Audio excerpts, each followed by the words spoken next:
Assalamualaikum warahmatullahi wabarakatuh. Perkenalkan, nama saya Devi Clara Herensinta. Pada kesempatan ini saya akan membahas tentang isi dari buku komunikasi bisnis yang membahas etika di tempat kerja ini lebih dibutuhkan. Kita ketahui bahwa etika ini menjadi perbincangan hangat di kalangan bisnis.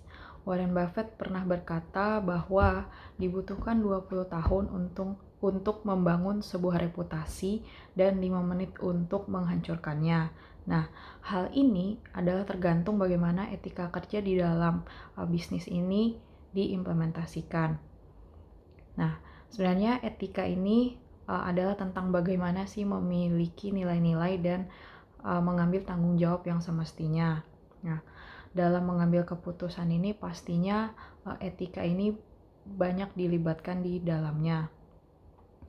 Nah, pertama itu dari individu itu sendiri, berlanjut kepada keluarga ataupun orang terdekat, organisasi kerja maupun kolega bisnis dan juga masyarakat luas. Nah, sebagai seorang komunikator bisnis, kita perlu memahami bahwa etika dasar untuk membuat keputusan yang logis ketika kita dihadapkan oleh dilema di lingkungan kerja. Misalnya, kita menerima email dari para pelanggan, itu seperti apa menjawabnya, membalas pelanggan. Lalu ketika berhadapan dengan laporan perkembangan suatu proyek hingga sampai dengan presentasi di depan kolega bisnis, pasti banyak dilema dan kita dibutuhkan bagaimana beretika yang baik di sana. Nah, lalu langkah apa sih yang harus diambil sebagai komunikator bisnis? Pertama, komunikator bisnis harus paham dengan hukum yang berlaku. Yang kedua, mereka harus mengatakan yang sebenarnya. Yang ketiga, komunikator ini harus paham dengan perbedaan antara fakta dan pendapat, karena hal itulah yang dapat membentuk kepercayaan orang lain terhadap komunikator bisnis tersebut. Yang keempat, berkomunikasi dengan jelas sehingga penerima ini dapat mengerti dengan mudah.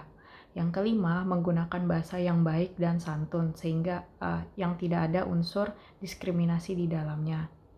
Nah, lalu memilih alat untuk melakukan hal yang benar. Walaupun kita tahu penyimpangan etika ini sudah sangat sering terjadi, nah tapi dalam membuat keputusan dapat dipertimbangkan secara logis atau paling tidak mempertimbangkan beberapa faktor untuk meminimalisir kerugian yang ada, yaitu dari keputusan tersebut. Nah, contohnya adalah dengan mempertimbangkan keputusan tersebut dengan memberi 5 pertanyaan. Misalnya, apakah hukum tindakan ketika kita melakukan keputusan tersebut? Lalu yang kedua, bagaimana jika kita melakukan dengan sisi yang berlawanan? Yang ketiga, adakah alternatif yang lebih baik? Yang keempat, akankah penasihat terpercaya setuju? Yang kelima, apakah teman-teman ataupun rekan kerja menyetujui? Nah, saran terbaik dalam hal etika ini adalah sebenarnya bagaimana kita memperlakukan orang lain.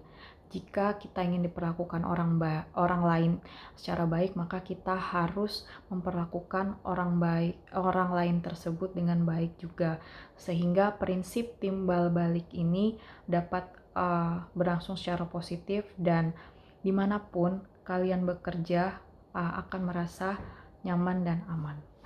Mungkin itu saja penjelasan dari saya, kurang lebihnya mohon maaf. Wassalamualaikum warahmatullahi wabarakatuh.